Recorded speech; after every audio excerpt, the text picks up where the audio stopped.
কিছু কিছু কাজ আছে যেগুলো করলে রোজা ভাঙে না, বাট আমাদের মধ্যে কনফিউশন কাজ করে যে এটা করলে কি রোজা ভাঙবে। এক নম্বরে হচ্ছে ইচ্ছা করে যদি আপনি খান, ইচ্ছা করে খাইতে হবে, বুঝছেন? ভুল করে খাইলে কিন্তু রোজা ভাঙে না। খুব মজার না ব্যাপারটা? অনেক সময় এমন হয়, অনেকের অভ্যাস যে সকালবেলা সে ঘুম থেকে উঠে পানি খায়। তো আপনি হঠাৎ করে এক গ্লাস পানি খেয়ে ফেলছেন, খাওয়ার পরে মনে হয়েছে ওরে আমি তো রোজা, এখন কি হবে বলেন তো? ভাঙবে না।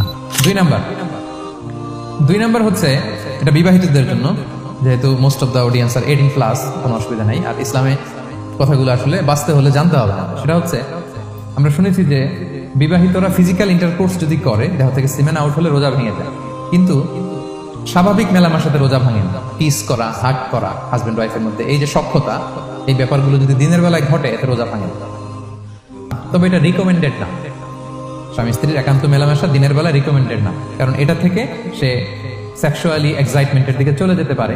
ফলে ভুল করে সে এমন কাজ করে ফেলতে পারে যেটাতে তার রোজাটাই ভেঙে যাবে। আর ইচ্ছা করে রোজা ভাঙলে কি করতে হয়? কাজাও কাফারাও। 3 নাম্বার, এটাকে আরবিতে বলে আল ইহতিলাম, ওয়েট ড্রিম, বাংলায় বলে স্বপ্ন দোষ। ঘুমের মধ্যে এমন কিছু দেখলেন, ফলে আপনার সিমেন আউট হলো, আপনার রোজা ভাঙবে না। কারণ এটা কি ইচ্ছা করে করছেন আপনি? এটা কার হাতে? আল্লাহ হাতে। এতে রোজা ভাঙে না, শুধু আপনি ঘুম থেকে উঠে ফরজ গোসলটা করে নিলেই হবে। 4 নাম্বার হচ্ছে ব্লাড টেস্ট। অনেকে বলে যে হুজুর ব্লাড টেস্ট করা যাবে কিনা? রমাদানে ব্লাড টেস্ট করা যাবে। ব্লাড টেস্ট করলে রোজা ভাঙে না। এটা খুবই জরুরি একটা মাসালা, প্রায় আমাদের লাগে। 1-2 সিরিঞ্জ ব্লাড নিলে ভাঙে না। তবে যদি অনেক বেশি অ্যামাউন্টের ব্লাড নেয়, এতে যদি আপনি ক্লান্ত হয়ে পড়েন, সেক্ষেত্রে আপনি রোজা ভাঙতে পারবেন, পরে কাজা করলে হবে। 5 নাম্বার হচ্ছে অনিচ্ছাকৃত বমি। এটা আমি আগেও ক্লিয়ার করেছি যে ইচ্ছাকৃত বমি করলে রোজা ভাঙে, কিন্তু অনিচ্ছাকৃত যদি বমি চলে আসছে, ভমিটিং হচ্ছে, আমার রোজা ভাঙবে না। 6 নম্বরে নোজ ব্লিডিং, নাক দিয়ে অনেকে রক্ত পড়ে না, নাক দিয়ে রক্ত ঝরলে মানুষের রোজা ভাঙে, আনলেস যদি অনেক বেশি অ্যামাউন্টের হয়, আপনি ক্লান্ত হয়ে পড়েন, তখন আপনি রোজা ভাঙতে পারবেন। 7 নাম্বার, রোজা রেখে দাঁত ফেলতে পারবো কিনা? জি, রোজা রেখে আপনি আপনার দাঁতকে রিমুভ করতে পারবেন, খুব বেশি যাতে রক্ত বের না হয় সেটা আপনি খেয়াল রাখবেন। দাঁত ফেললে যে রক্ত বেরোয় এতে রোজা ভাঙে না। 8 নম্বরটা হচ্ছে ইনজেকশন। রোজা রেখে ইনজেকশন দেওয়া যাবে কিনা? কিছু কিছু ইনজেকশন দেওয়া যাবে, কিছু কিছু দেওয়া যাবে না। কোনগুলো দেওয়া যাবে না?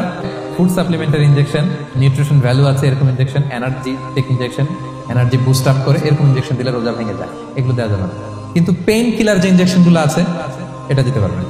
পেইন কিলার ইনজেকশন দিতে পারবেন, অ্যান্টিবায়োটিক ইনজেকশন দিতে পারবেন, অ্যানেস্থেটিক ইনজেকশন দিতে পারবেন, এই জাতীয় মেডিকেশন ইনজেকশনগুলো দিতে পারবেন।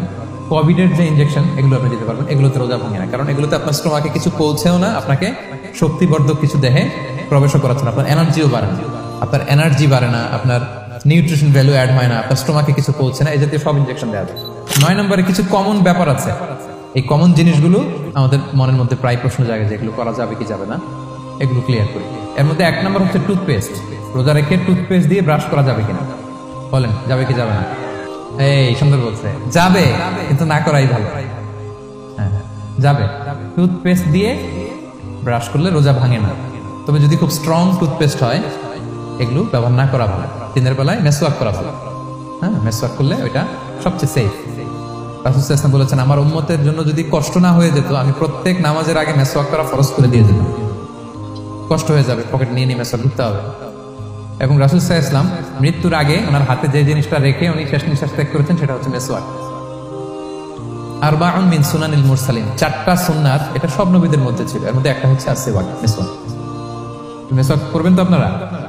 আচ্ছা। এরপর রোজা রেখে আতর দেয়া যাবে, কোনো সমস্যা নাই। পারফিউম দেয়া যাবে, সমস্যা নেই। আই ড্রপ দেয়া যাবে, চোখে ড্রপ দেয়া যাবে, আইলাইনার দেয়া যাবে, কাজল দেয়া যাবে, এগুলোতে রোজা ভাঙে না।